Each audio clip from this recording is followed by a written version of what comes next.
Testing. Yep.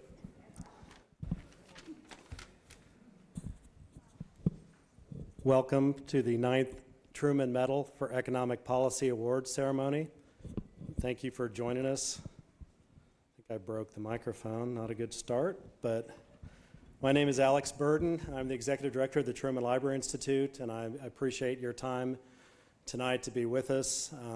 In addition to those of you who are in the room with us, we had over 200 registrants for live streamed access to this award ceremony, which is still a relatively new thing in presenting programs, but those of you who are at home on your couches and chairs, thank you for joining us as well. We appreciate it very much.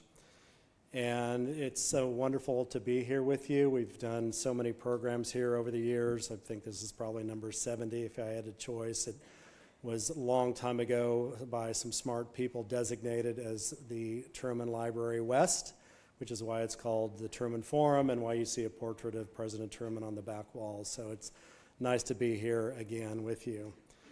Speaking of the Truman Library, there's some really exciting things. I can't resist the opportunity to plug Truman and the library, so please bear with me. I'll try to be as brief as possible before introducing Esther George. But for those of you who don't know, the Truman Library Institute installed a statue of President Truman in the rotunda of the U.S. Capitol last week.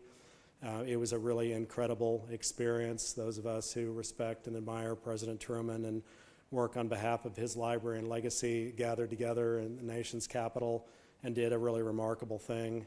If you're interested, you can access the program, the recorded program, photographs, the transcripts of the speeches that were given in the rotunda by leaders of the House and the Senate on our website, trumanlibraryinstitute.org. I encourage you to do that. It was really a very meaningful thing that we did. Closer to home at the Truman Library next week, President George W. Bush's exhibit, Portraits of Courage, is opening on Thursday. We've got a VIP reception on Wednesday night.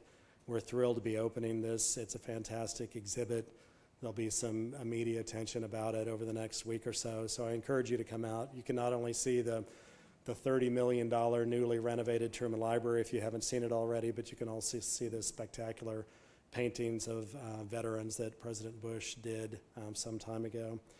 And also for those of you who are interested in our programming, the Bennett Forum on the Presidency will be offered on November 30th of this year. John Meacham has written a new book about Abraham Lincoln, and Kansas City's own David Von Draley, who has also written his book on Lincoln, will be talking about, you guessed it, Harry Truman. No, just kidding. Abraham Lincoln. Hopefully there'll be a little bit of Truman in there, and I will once again be up there promoting Truman, as I always like to do. So getting to the business of why we're here today, President Truman was confronted by daunting economic challenges throughout his time in office, not only on the international stage, but also domestically.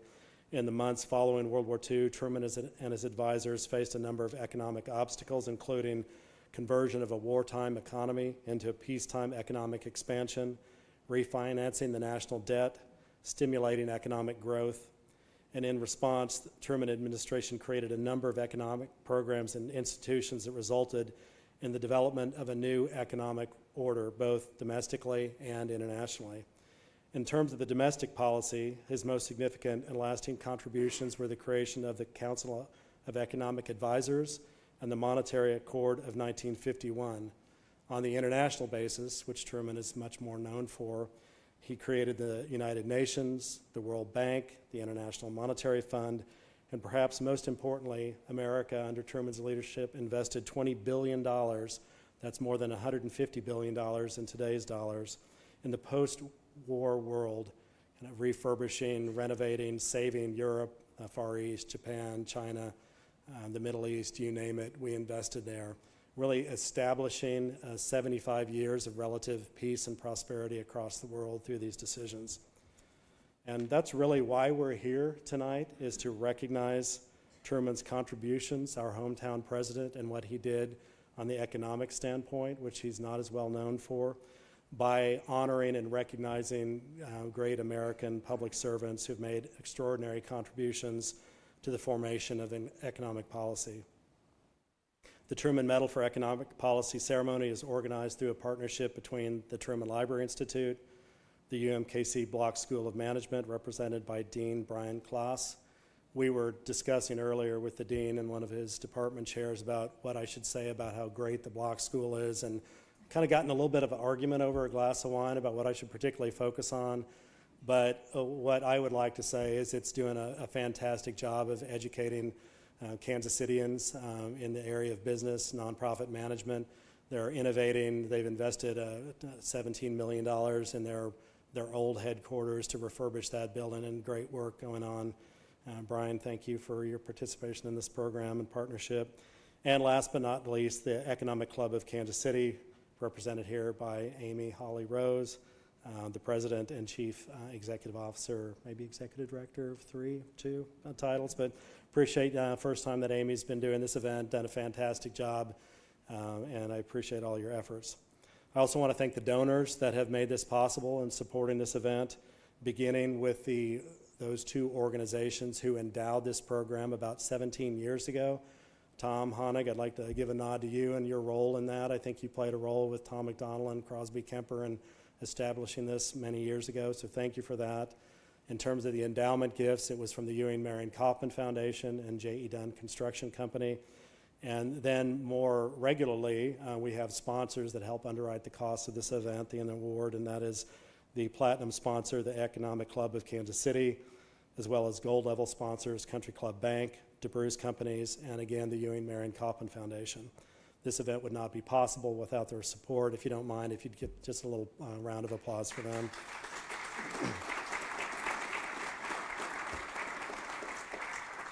Now I have the honor of introducing Esther George, the President and Chief Executive Officer of the Federal Reserve Bank of Kansas City. Esther will be introducing and presenting the 2022 Truman Medal for Economic Policy Award to her fellow economist and her friend, Roger Ferguson. Esther.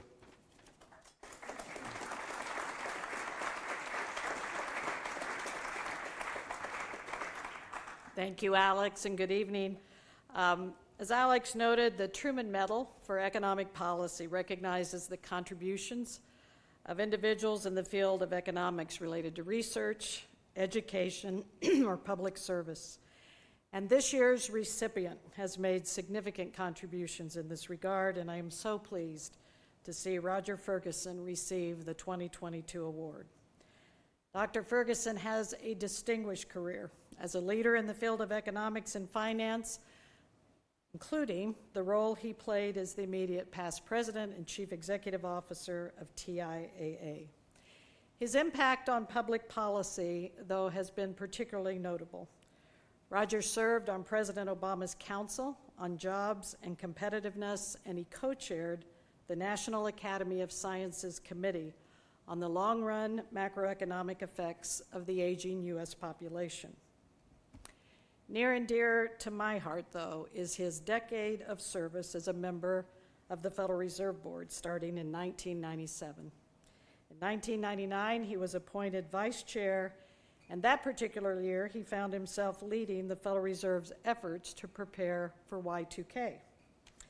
He also played an important role in influencing Fed communication and transparency efforts as the FOMC became more open in communicating about the likely future path of its monetary policy. He likely did not imagine that it would evolve in today's level of transparency, and Roger, I won't ask you what you think of that. As the Fed's vice chair, he was also responsible for the oversight of the 12 regional banks, their budgets, and their performance, and he played an important role in the Federal Reserve's payments and supervision. He worked closely with the reserve banks in that capacity, including with the Kansas City Fed. And in the Federal Reserve's federated structure with 12 separately chartered regional reserve banks, I'm sure it was a bit like herding cats. It was a tough job, and Roger earned the respect of the entire Federal Reserve System in that role. He would also earn his place in history with his leadership on the morning of September 11th, 2001. Chairman Greenspan was traveling internationally, and Roger happened to be the only governor in the Fed's Washington, D.C. building at the time of the terrorist attacks. In the midst of that tragedy, he led the Federal Reserve's efforts to ensure that the U.S. payment system would remain functioning by issuing this two-sentence press release that said, "The Federal Reserve is open and operating, and the discount window is available to meet liquidity needs." At a time of great crisis and uncertainty, his reassuring leadership served this nation well. Dr. Roger Ferguson's contributions to public policy make him highly deserving of this evening's recognition.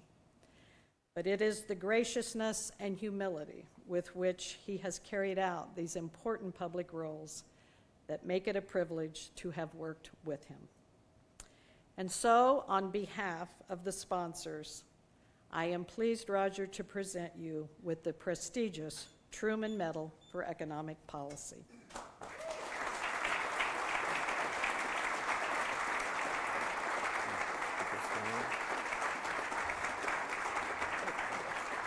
Great, thank you so much. You're really handsome. Thank you. Thank you. Congratulations, thank you. Thank you. Good, this is lovely. You take it? Well, Esther, thank you very much for those kind words. It's a pleasure to be in Kansas City. And indeed, I spent some time earlier today in the Kansas City Federal Reserve Bank building, which was, I think, the last building I got a chance to oversee before I left the system. I will say it turned out remarkably well, so it's a pleasure to be back. Let me also to say I'm very, very pleased and honored to receive this award. I'm honored on three separate reasons, so to speak. First, it's an award named for Harry Truman. You heard already a great deal about what he did in terms of economic policy. He was a great American politician. He was a great American statesman, and it's a pleasure to be here in this great library that's named in part for him and to receive this award. I'm also very grateful to the organizing groups here that really drove this, the Truman Library Foundation, the Economic Club of Kansas City, and of course the Bach School of Business. So I want to thank all of you as well. Because those three institutions recognize or represent the various dimensions of economic education, policymaking, and conversation. So it's a pleasure to be associated with all of those institutions as well.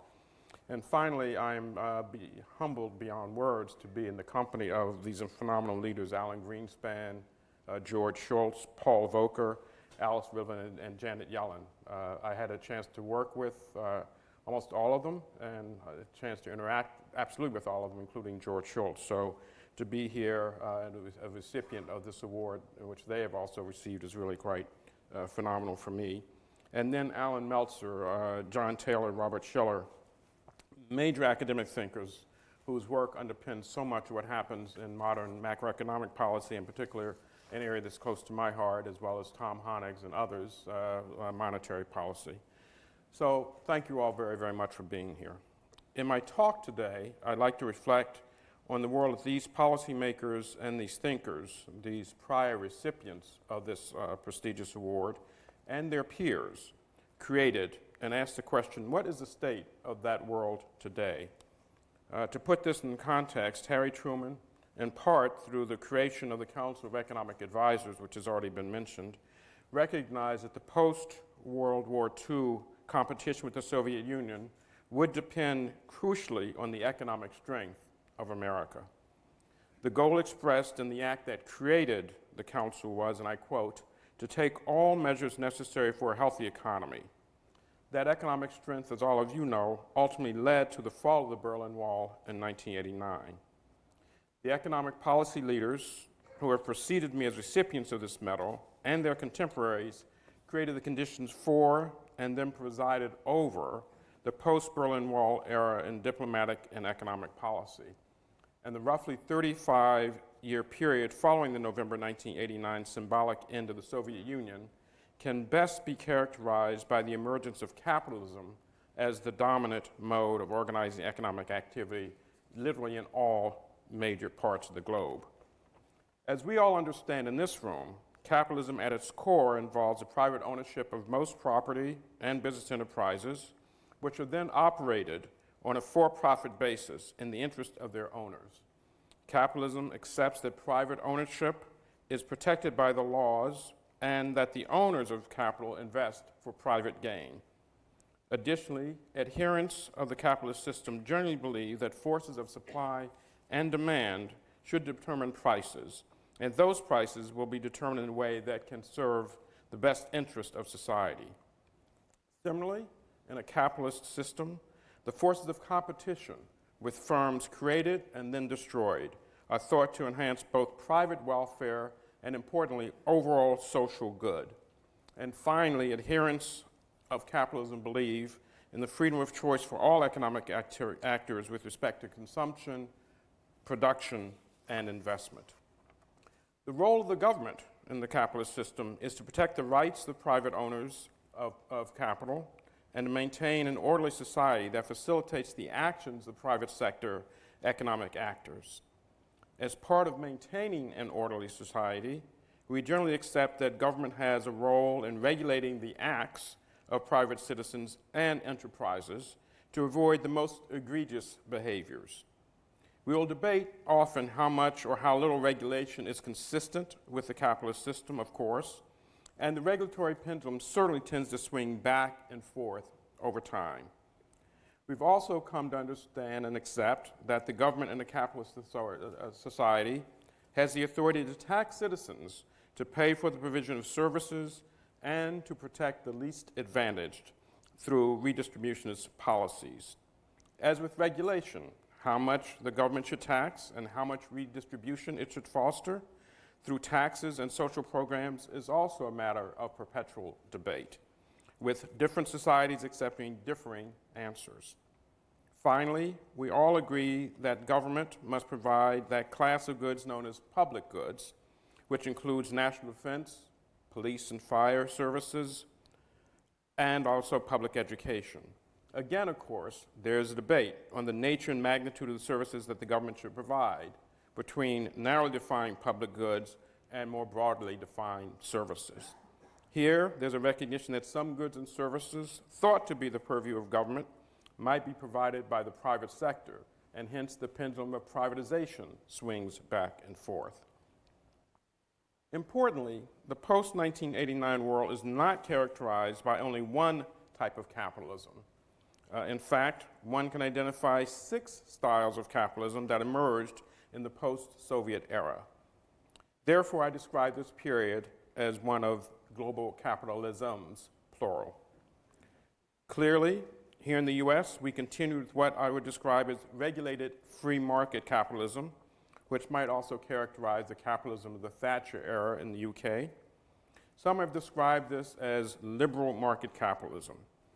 Western Europe might best be described as having strong safety net capitalism, in which the government is willing to undertake stronger redistributionist policies to avoid extremes of wealth and poverty. Japan, and perhaps other Asian economies, since World War II, has created a unique collective capitalism, or sometimes called coordinated market capitalism, in which actors exchange information through non-market institutions, such as trade associations and cross-shareholdings in the great industrial conglomerates. Elements such as lifetime employment create a cohesive economic environment.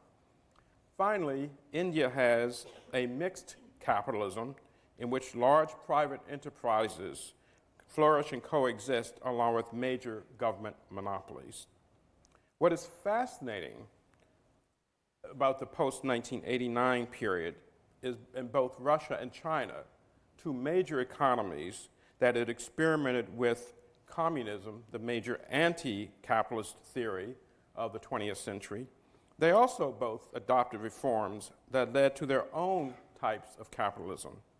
With regards to Russia, the system that replaced communism has been described as, quote, crony capitalism, in which former state-owned enterprises moved into the hands of a select few individuals with privileged access.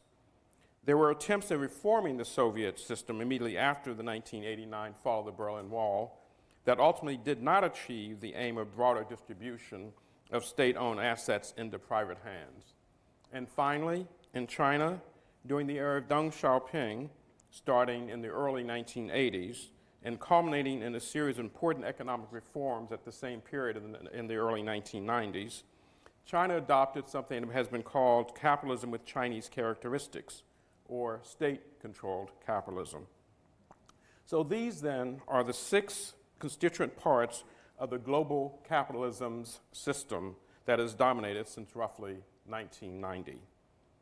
And what can we say has been the result of roughly 35 years of the post-1990 global capitalisms? Well, the benefits are certainly well recognized.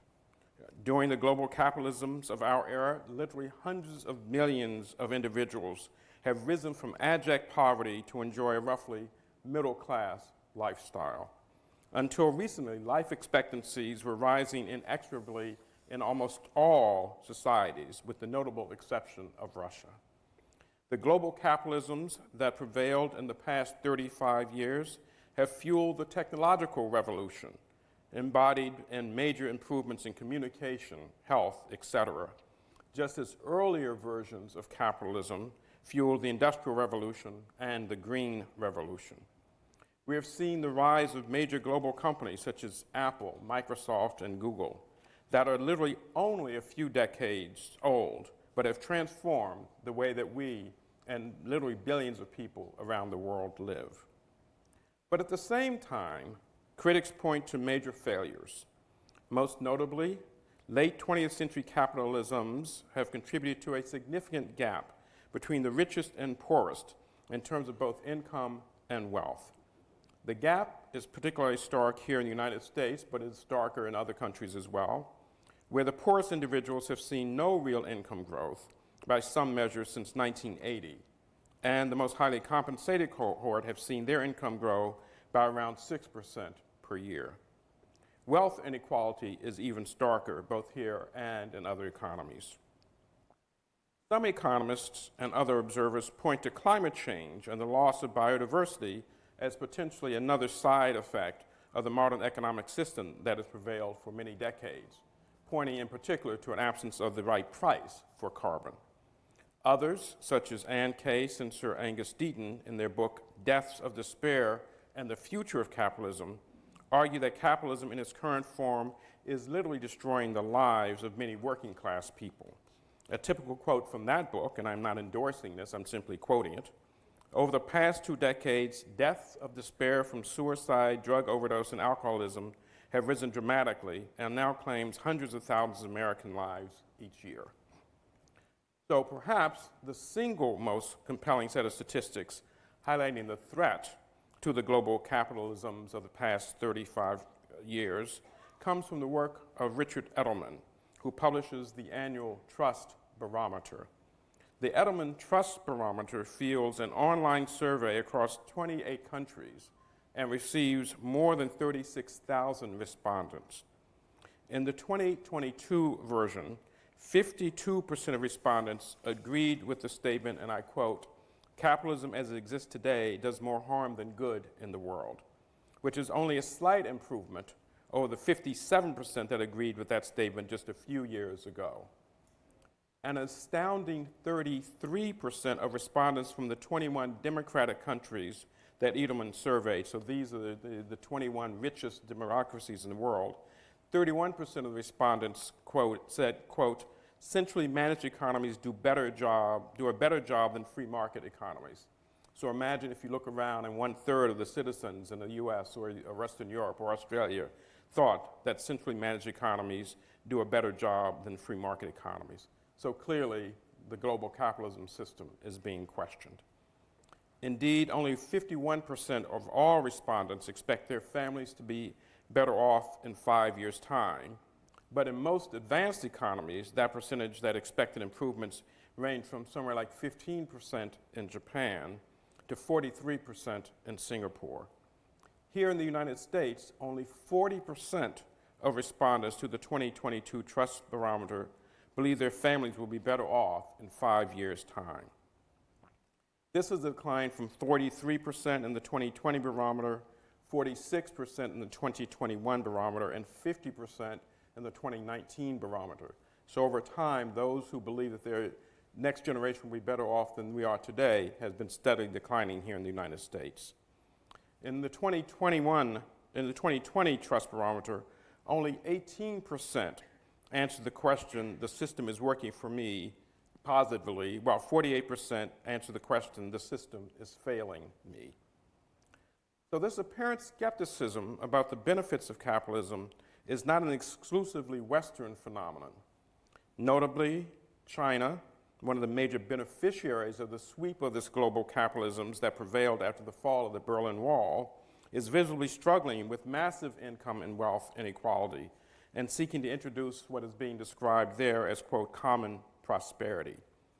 The tenets and modalities of common prosperity appear to outsiders to be very much in flux, but the call for, quote, reasonably adjusting excess incomes and for high-income individuals to, quote, give back more to society, which the Chinese Communist Party called for last year, is unmistakable.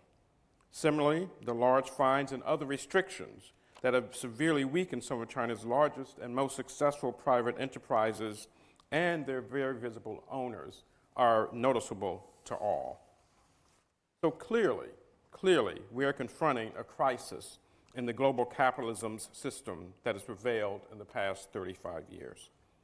I believe that the question for the future is, what is the future of capitalism? That question, I believe, is squarely on the table. And institutions such as those supporting this medal are and must continue to be part of the dialogue.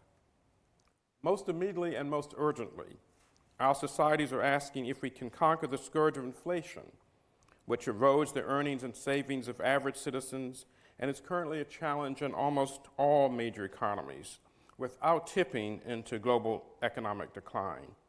A few months ago, the World Bank published its Global Economic Prospects. The headline to the press release summarizes the outlook of the World Bank from just a few months ago. And that headline was, quote, stagflation risk rises amid sharp slowdown in growth. The World Bank now expects global growth to slump from 5.7% in 2021 to about 2.9% this year, which is significantly lower than the 4.1% that it anticipated back in January of this year. The report also notes that global inflation is expected to moderate next year, but it will likely remain above inflation targets in many economies. If inflation remains elevated, the report observes, a repeat of the resolution of the 1970 stagflation episode could translate into a sharp global slowdown, along with financial crises in some emerging market and developing economies. This is clearly a very dour assessment, noticeable both in the degree of change and also the speed with which it changed.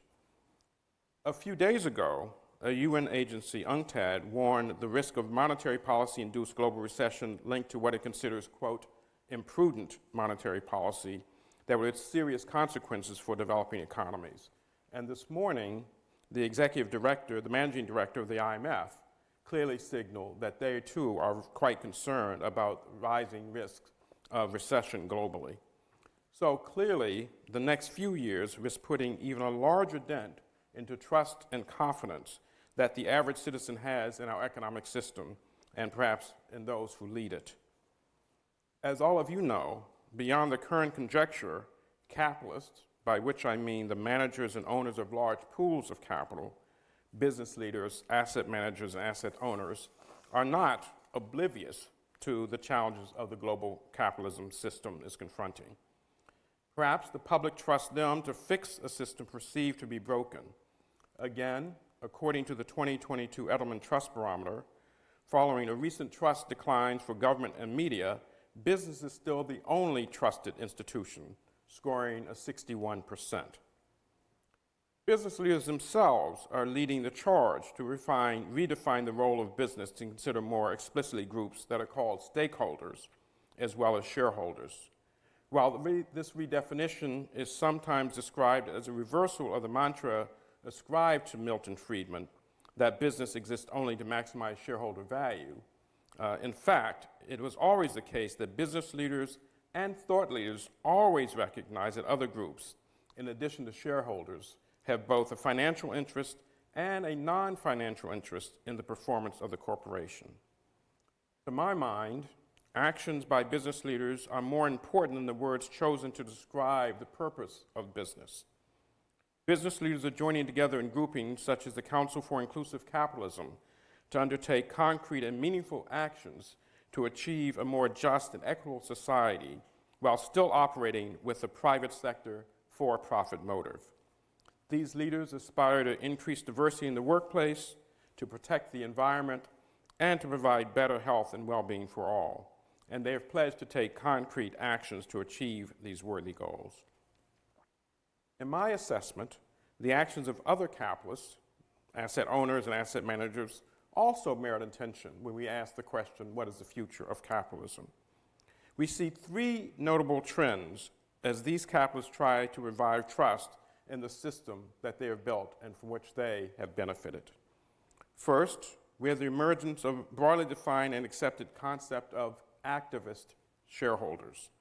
This is mainly a group of long-term owners of businesses, pension funds, foundations, and endowments, now joined by index funds and other passive investors who recognize that they are unlikely to sell their ownership stakes in the major businesses that they own, and therefore must engage with both the directors, who are their legal representatives, and the managers of these companies in which they are owners.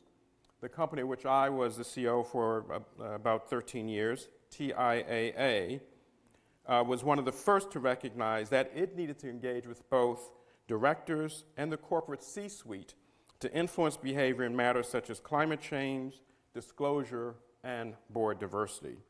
We welcomed other long-term shareholders to engage as we did with directors and corporate leaders to improve the functioning of our portfolio companies in ways that cannot just mitigate some of the negative corporate behaviors, but turn the corporation into a more trusted and more consistent positive force in society without giving up on the profit motive. In addition to direct engagement with directors in the C-suite, owning shares in a company gives investors the right to raise concerns with other shareholders. By filing or co-filing advisory shareholder resolutions at U.S. companies, which may obtain a place on the annual proxy, institutional investors and investment managers can appeal to other shareholders for support in pursuing their goals. And indeed, investors filed more than 750 resolutions relating to ESG issues for the 2020 proxy season. The leading issues were corporate political spending and lobbying, as well as workplace discrimination, climate change, executive pay, human rights, and board diversity. In this regard, we should note that regulators who, along with large institutional investors, drive corporate disclosure regimes are encouraging greater disclosure in the ESG area. The SEC has proposed climate-related disclosures that would greatly increase the amount of climate-related information that companies would have to provide in registration statements and annual reports. This is the E of ESG. This proposal has garnered more than 3,000 comments, and we all await the final rule.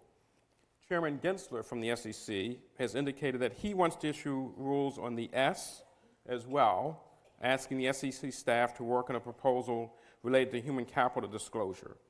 According to Gensler, this would include, quote, a number of metrics such as workforce turnover, skills and development training, compensation, benefits, workforce demographics, and health and safety, close quote. The owners and managers of the assets are also leveraging their pools of capital to directly improve outcomes by adopting a more assertive stance on the use of ESG approaches to investing itself. And this is the second trend that I'd like to turn to. This so-called sustainable investing is an investment discipline that considers environmental, social, and corporate governance, that's ESG criteria, to generate long-term competitive financial returns. According to the U.S. SIF Foundation's report on U.S. sustainable impact investing trends, as of year-end 2019, 1 out of every $3 under professional management in the U.S., that's about $17 trillion, was managed in an ESG strategy. That's a 42% increase from the $12 trillion identified just 2 years earlier. The latest statistics indicate that there are roughly 836 mutual funds variable annuity, closed-end funds, and ETFs with ESG assets, and 905 private equity, venture capital, hedge funds, and REITs that consider ESG criteria.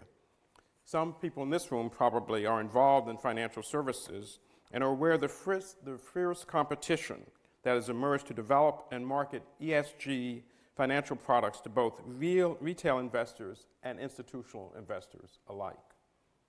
Of course, we all recognize that we might need more standardization on the use of the term ESG by these various asset managers.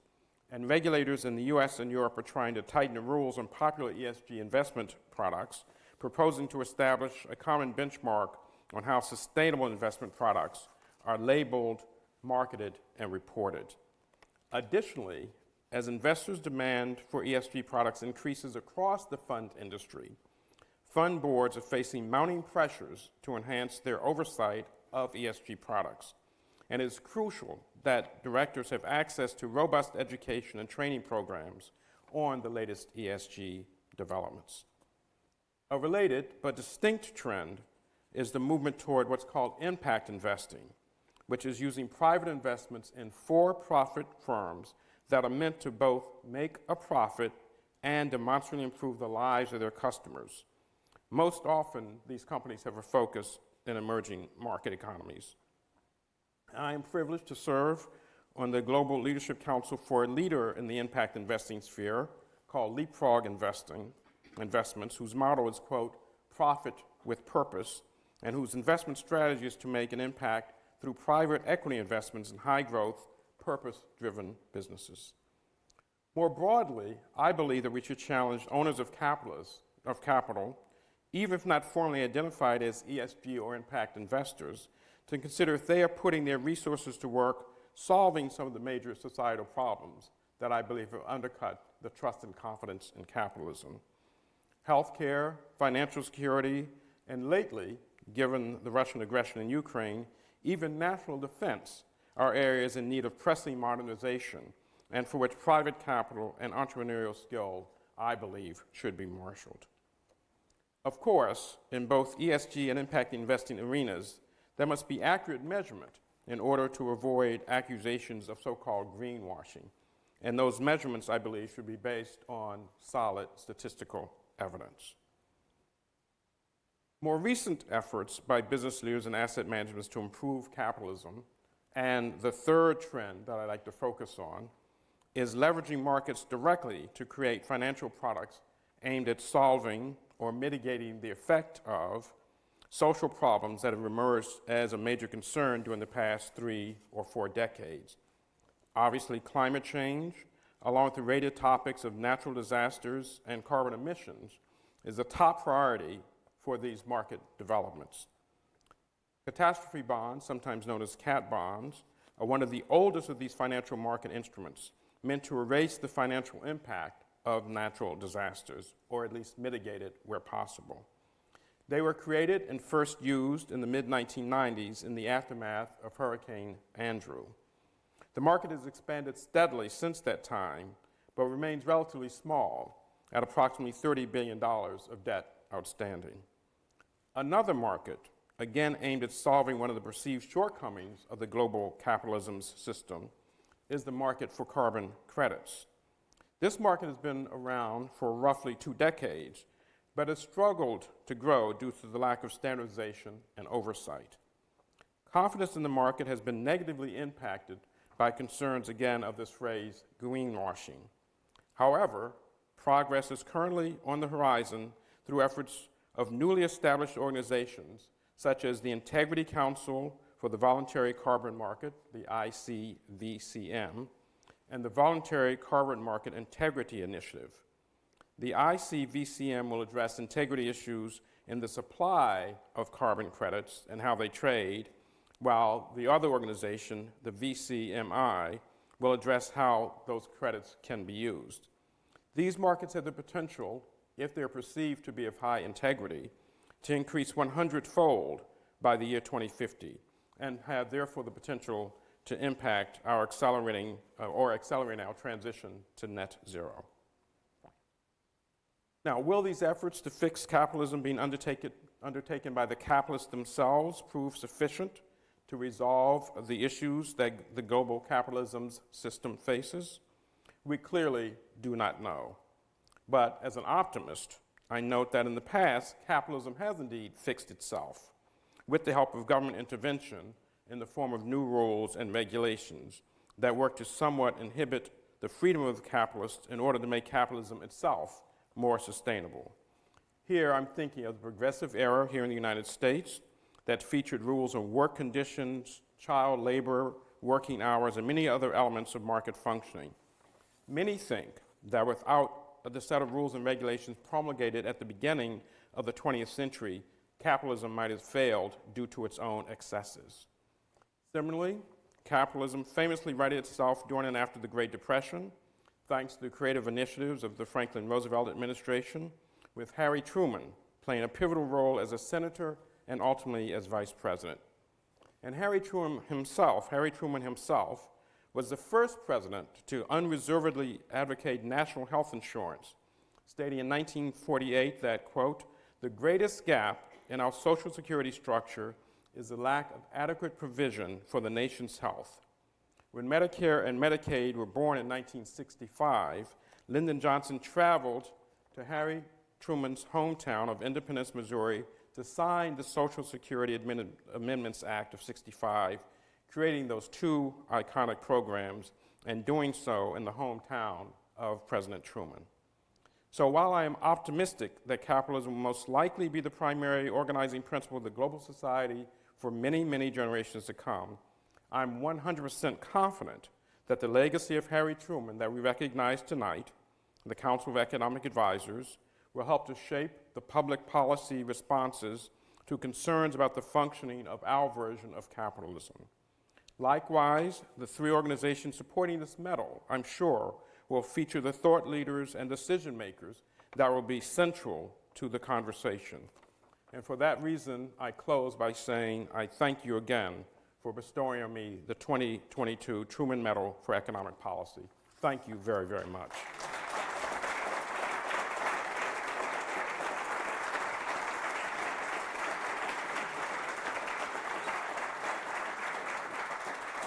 Now thank you. I'm told that we're going to have a chance for some questions and answers. I think there'll be open mics at the front. Amy's just put one up and her colleagues put another. So if anyone is bold enough to ask a question about the future or answer the question of the future of capitalism, I invite you forward. Please take a moment, well, some folks I know, but take a moment to introduce yourself, and then I'd be happy to respond as best I can to your questions. I got to introduce myself? Well, I'm James Dickerson, and back in right after 9/11, in my neighborhood, we used to take the kids to the Federal Reserve Bank, and they used to give them bags of money, shredded money. Shredded money. I don't know why I still got it. It's been 20 years. I still have a bag too, don't worry And about they it. used to tell them it's $1 million in there. But the good thing about what happened when we took the kids there for like 5 or 6 years from the neighborhood, 2 of them actually ended up working for the Federal Reserve. One went, that is a great story. one went to MU and the other one went to Jackson State, but they both got on. And, you know, it's been 15, 20 years. I haven't been able to figure out if they're still there or not. But it left an impression. And the biggest thing about America, you ain't got no money, you ain't got nothing. That's the state of capitalism. So Thank you very much. okay, thank you. And you know, Thanks for you're holding that bag kind of of shredded money. technical, and I didn't know if I could just jump up and say something this corny. Now, you're welcome to say something corny. That's a great story. Thank you. Thanks. I'm not sure I can follow that, but I'll try. You can But follow, but you can't top it. That's right. I can't top it. I can follow it. You know, yeah, thank you for this. Your expose or your discussion about capitalism was really very enlightening, and I thought you covered it so completely. I don't think I could ask you a question about that, but I'd like for you to put on your Federal Reserve Vice Chairman cap. And a question about quantitative easing and the size of the Fed's balance sheet. So I guess my question is, do you think that it should be reduced? Do you think, it's a three-part question, do you think they will reduce the size of the balance sheet? And the third, most important to everybody in this audience, is what impact, if that is carried forward, will that have on the publicly traded stock and bond markets? Okay, so my Federal Reserve Vice Chairman hat is pretty tattered and old, but I'll just answer as a citizen and an observer of the Federal Reserve. So I think the balance sheet certainly will be reduced, and I think it should be reduced. It is clearly, the intention that they have based on public statements that they've made. They intend to do it, and they are doing it in an orderly fashion, and back to the point about transparency, which I believe in, they're announced exactly what their plans are, and it's quite clear that it's relatively staged. And so I think they're doing the right thing. They need to have a balance sheet that is consistent with the amount of demand for their reserves and the amount of currency that's in circulation. So that's an important part of what they're doing. It grew for, I think, very good reasons, which is to deal with a crisis. And so now that that crisis is behind us, I think it's time, and they are focusing on how to reduce it in a way that is not disruptive to markets. I think the biggest challenge about how to do this, and it goes to your point, is, well, how's that going to intersect with the fact that they're also raising interest rates, right? Because the reduction of the balance sheet, depending on how it's done, has a risk of increasing rates. And I think they've estimated, I've heard Chairman Powell say that maybe it's the equivalent of a 25 basis point increase or something of that sort. So given what they're doing, if that's the case, it's actually a relatively modest impact. Having said that, I don't know if they're going to get to the stage of actually selling as opposed to sort of letting it mature gracefully.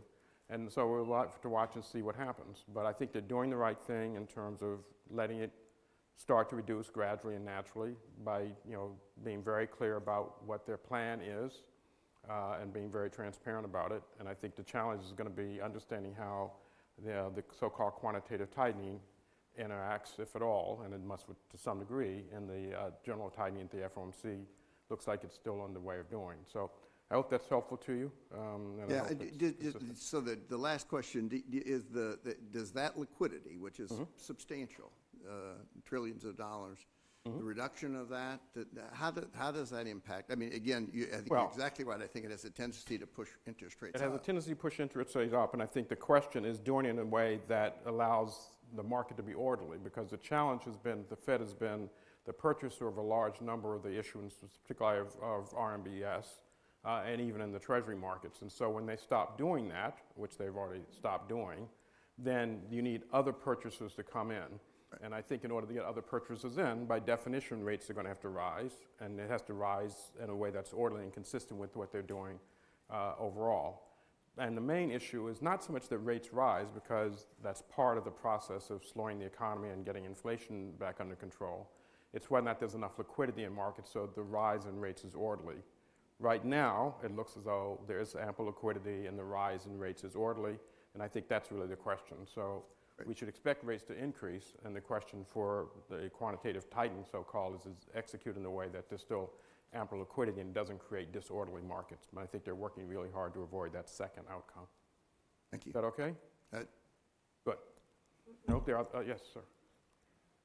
The independence of the Federal Reserve System is often a political question in the United States. It's something that I think is extremely important. How does that relate to the future of capitalism in the United States? Oh, I think it's very important. I think part of the future of capitalism is to have central banks that are capable of following their mandates, because one of the roles, particularly of our central bank that has a dual mandate, is it leans against excesses when it comes to inflation. It also leans against excesses when the economy is not functioning at full potential. And so I personally believe that having an independent central bank with a dual mandate that's executed flawlessly, as flawless as one can be in this kind of activity, is really important.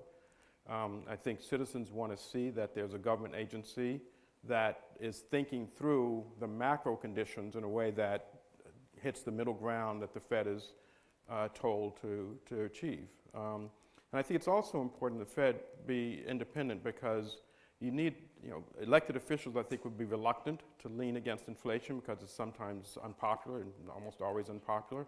But we also see that when inflation gets out of control, that's a real challenge for the average citizen. So I think an independent central bank with a dual mandate, well executed, is really critical to this question of confidence in the future of capitalism. Before we had a central bank, it was created out of crises, but in the 1800s and before we had a central bank, we had massive swings in the economy, with boom, bust, runs on banks, that kind of thing. And the Fed was created out of a response to a major crisis that occurred, I think, in 1907. So, I think it's got a long and an illustrious history. It was created to create, I think, a much more stable economy, and I think it has worked, incredibly well. Now, there will be monetary historians will point to mistakes that were made at different times, but I would say overall the record has been pretty good, very good, and creating independence is really important because I think politicians would tend to lean on the Fed to maybe not fight inflation as much as they should because that's unpopular, and maybe let the economy grow a little beyond its potential, and that creates its own set of risks. So count me fully supportive of the dual mandate and very, very comfortable and happy that we have an independence Fed. It's Tom Honock, a man who needs no introduction. Roger, I don't think you'll object to that last answer, Tom. It's been so long since I've been able to ask you a good question. I thought I'd try a bad one here. But I've got, you talk about capitalism, and it's important to all of us. One of the things that is happening that I think people are recognizing is we are seeing greater consolidation nationwide. Institutions that are, and I'm not just talking banks here, that are so critical to the everyday running of the economy that they're too big to fail, which Alan Melcher was one of the people who said, if you can't fail, you got something wrong with you. How do you think that will evolve over time? Yeah, so that's one of the critical questions, right? Because the essence of capitalism is this whole called creative destruction, Joseph Schumpeter and that kind of world. And what we found is some markets tend to have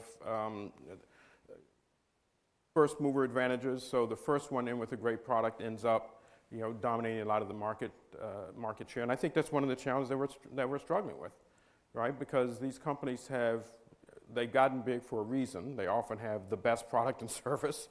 It's the kind of market where the first mover has very big advantages.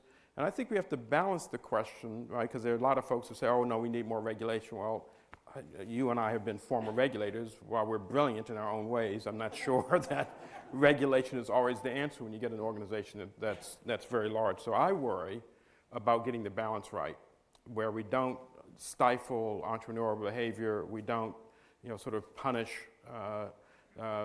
companies that become large, not because they've done anything monopolistic, but because they are in markets where it has a winner-take-all characteristic, and that's really an important balance. As you probably know, the history of antitrust has swung back and forth between a Brandeisian view of the world, Louis Brandeis, who thought big is bad unto itself, and the law that was actually built into antitrust behaviors, which is you have to show monopolistic behavior. You may not have to show intent, you have to show behavior. And I think that pendulum, again, is big just bad, or is it really monopolistic behavior that we should be trying to manage? And I think right now the economy is struggling a little bit because we have some very large institutions that dominate their markets, not because of monopolistic behavior, but because they have a far better technology and they have a first mover advantage. And there tends to be economies of scale in those businesses. And so, struggling through that question of they got big not because they monopolized, but simply because they've got better technologies versus the Brandeisian view that big is bad is one of the places where the pendulum is swinging back and forth. Personally, I would be very concerned if we are too aggressive and undercut the dynamism of some of the industries where America really dominates, and I think primarily the technology space. So interesting dynamic right now.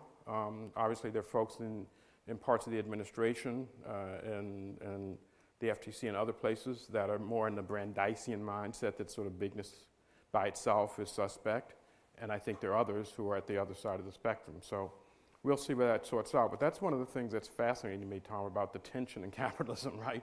There's some of these answers that we never settle. The pendulum just, and the reason I think it doesn't settle is, you always find the weakness in wherever you were before.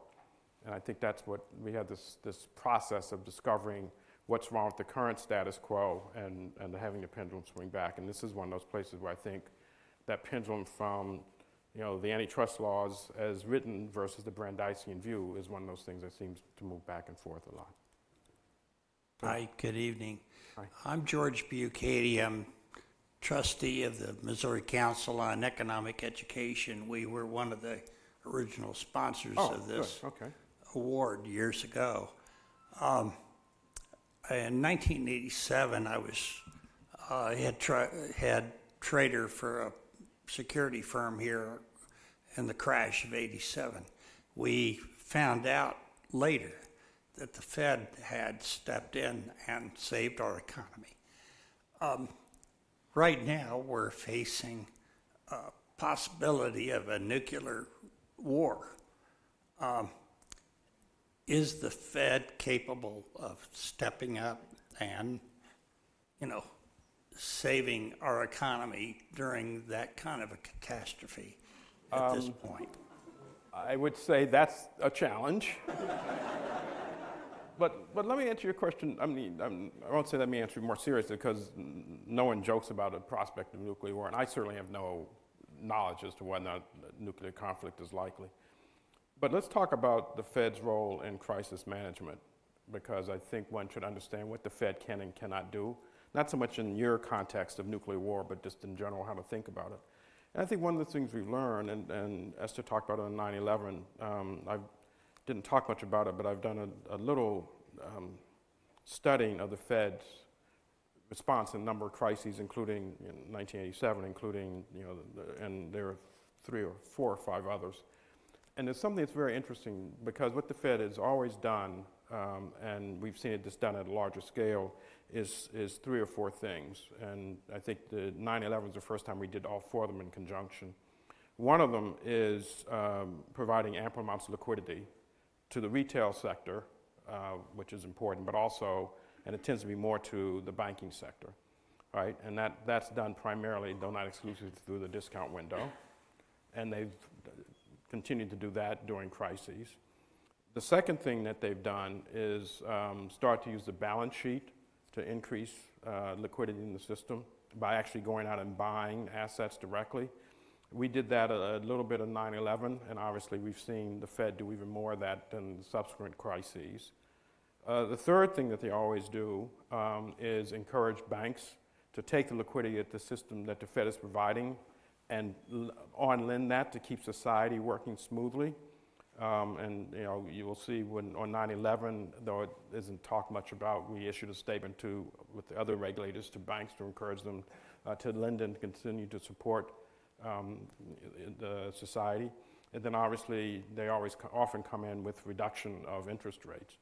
And so, in this crisis, in crises, the Fed has been leveraging a set of tools, and it's just been getting sort of consistently larger over time, as the crises have called for.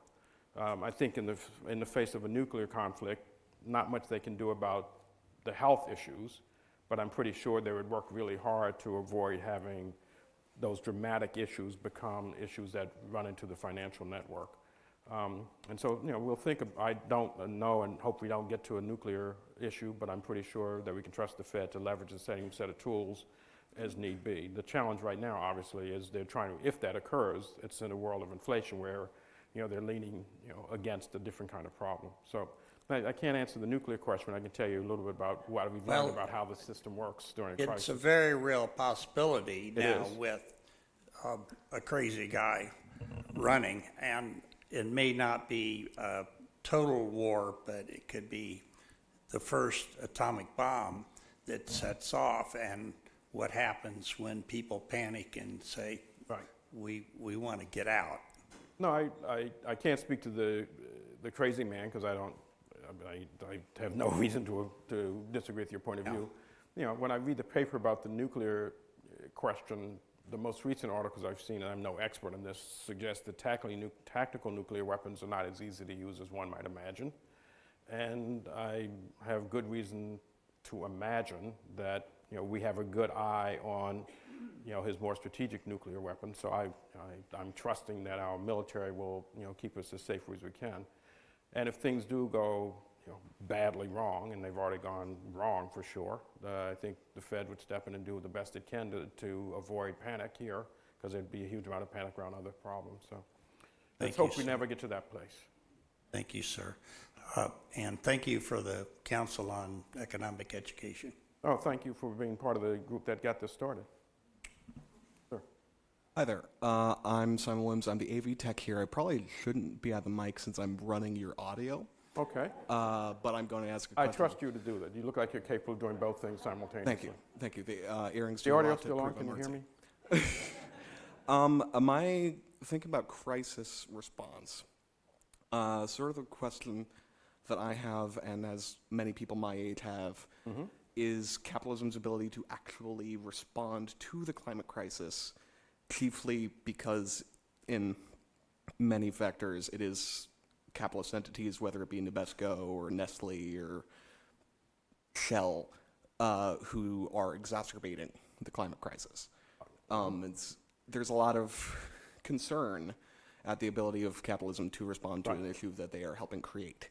Right. So look, that's the reason I'm so interested in this question, right? Because, you know, folks my age have a high degree of trust and confidence that the system is going to right itself. And I think, and the reason I really care about this question is the survey data show that younger people are much more skeptical than we older, aging baby boomers are around this. And indeed, you know, these kinds of crises, let's call it the climate crisis, are really hard for capitalism to deal with because, without getting too technical, they are what's called externalities, which is it's a problem that affects all of us, and no one entity, you know, is the main culprit. All of us are probably a little guilty for sure. And so that's what makes this so hard.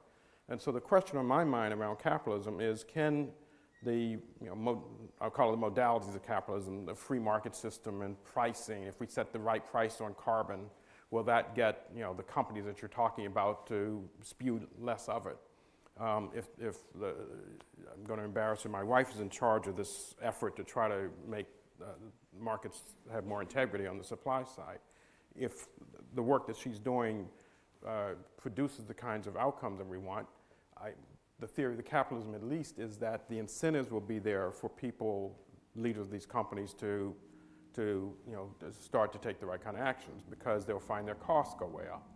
The other thing that is certainly happening, I believe, is, I don't know, but folks like you are very much interested in, well, what's the carbon footprint of one of these big companies? And so this disclosure around ESG that both the government is encouraging and asset managers, mutual funds are encouraging, I also hope will be helpful.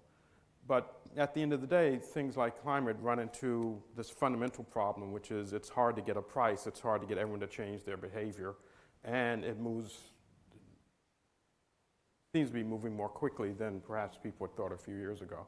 But that's why I'm really worried about, that's why I really am focused on this question, because I really believe that, I am a capitalist. I've been part of overseeing the capitalist system. On 9/11, I was part of trying to knit it together and keep it from falling apart. It has created a huge amount of wealth and for lots of people, but it also has these limitations, which is why I'm talking about this topic. So we'll see. Count me an optimist. I do believe that we'll start to get a pricing mechanism that works. I believe that folks like you will start to buy and sell based on your sense of a carbon footprint, if that's the main issue you're worried about, and that companies will respond to it. And I believe, you may not agree, that companies have been responding as best they can, but undoubtedly there's an awful lot more to do. And so that's why this topic's really important, because I'm not sure there's a better system. I haven't seen one. I can't quite imagine what it would look like. And so I think it's really important for capitalists, all of us, to figure out how we can knit this together and try to deal with these big existential challenges. because I think folks like you deserve it. I don't know how old you are, but younger people deserve that. So that's why I'm doing all of this. I don't know if that's helpful to you, but I would encourage you not to give up hope and just but I would also encourage you to use your tools as a capitalist, as in what you buy and what you sell and where you shop, to reinforce, the values that you're most concerned about. Does that make sense? It's not perfect, but it's an answer. It is, in fact, an answer. It's helpful to get your perspective on this. Thank you. Do you disagree with me? You can. It's fine. I'm just getting the award. The award doesn't make me a genius. It just means I'm lucky to get the award. I'm going to put the iPad down so I can speak as myself rather than as a library employee. Okay. It's less that I disagree, and I am more concerned that I'm not satisfied. Okay. Because there is a hard time limit. There is a hard time limit. Yes. Right. And I think that's where a lot of the concern comes from, is that Right. I think a lot of people my age actually do have a firm belief in the ability of capitalism to self-correct. Oh, that's good. It's just whether or not, We can do it quickly. yes.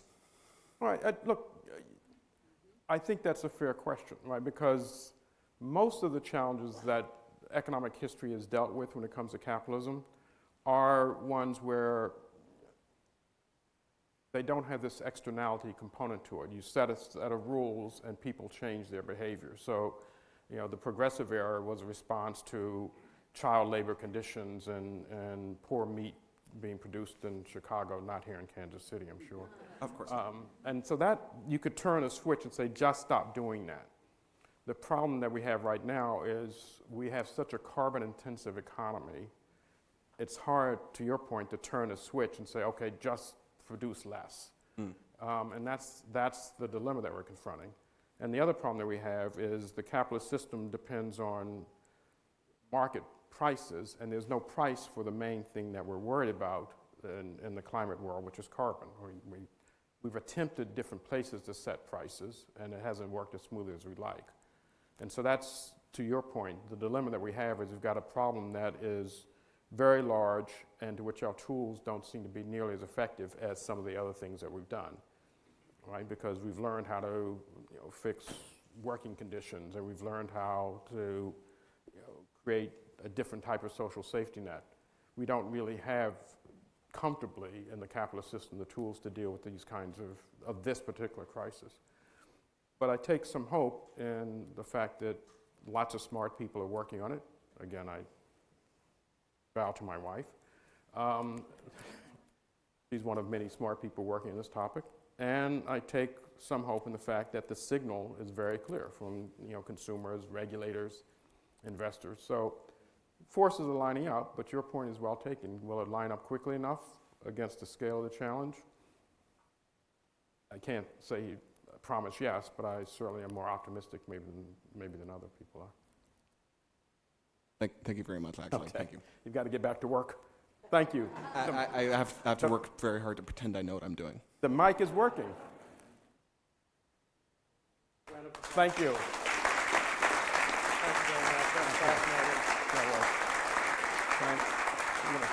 Thank you all for joining us tonight. Thank you, Dr. Ferguson, for your remarks. Fascinating. Have a good evening.